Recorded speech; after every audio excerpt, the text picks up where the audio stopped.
For me personally, I think the men who have had the highest influence in my life have been the ones who have been close to me personally as well as professionally. And one great lesson that I've learned from this particular manager, his name is Anush. We worked in a different organization earlier. People will always have a lot going on in their lives, right? And the idea is for us as people managers, it's important to make their life easier. And how that can be done is like can be a simple step such as just sitting down and saying, hey, you know what, I see that you look a little troubled, let's talk.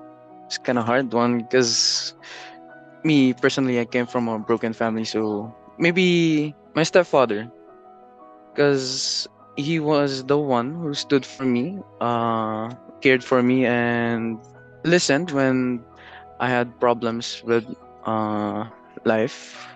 So to answer the question, I would say my dad and some of my friends. Reason I would say that is just the support system that they provide. So, what I think the biggest person, or who I think the biggest person that's had the most influences my life, is one of my friends. And they're one of my internet friends. When the times I talk to him online, it's mostly casual talk before and after a game session that we have. And it's really important because I haven't really had a male figure in my life. In my case, it would have to be my father. I was lucky to have a good family, so he's a very humble man. Yet sometimes he's really stubborn. But in general, he's very centered in reality. Another man who was really important in my life was one of my uncles who married into my family. He's very different from my father. While my father seeks to work harder, my uncle would most likely to have things work for him instead of him working for the things. And that is something I really respect from him. I see men every day going through a lot of turmoil and a lot of challenges and a lot of pain, and still at the end of the day I see them put that aside and say that, you know what, this is part of life, we're going to tackle it, and the very next day they come back to you with a smile and a new sense of purpose, a new sense of probably good things that they can talk about. It's really hard. Nowadays, it has always been hard for men to be more open because it's not only our current society, but it has always been the burdens that are placed on a man's back to not show emotion. It's always been that ideology that has brought us to this situation. So, three things that men can do to stay mentally healthy. I think the first thing would be to set aside time to allow yourself to eat and have a meal, because that really just sets the tone for having some time to yourself.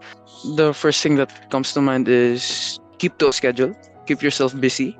Something that I do believe that we need to work on is to develop a new hobby. I think it's a really good way to wind off and a perfect way to expand your horizons. I think I've read it a long time back, and this is something that I've been implementing in life. The key idea is that men are happy, or rather happiest when they're building something.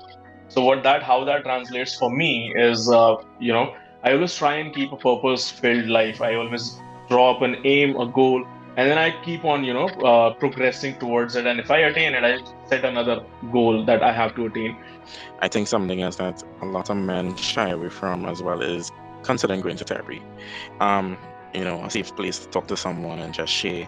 Just finding someone and trying to understand and accept being open, because these days it's because there is a lot of males showing that you have to be at a certain standard.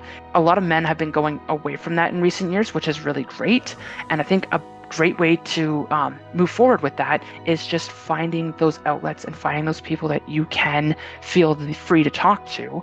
To any men who are going to see this, to any person, your feelings matter. As Juan said, there are problems in life. They could be heavy, but you do not have to carry all of it by yourself. You can always share, maybe lighten the burden. There's always people who can help you. Sometimes just listening helps or does wonders in someone else's life.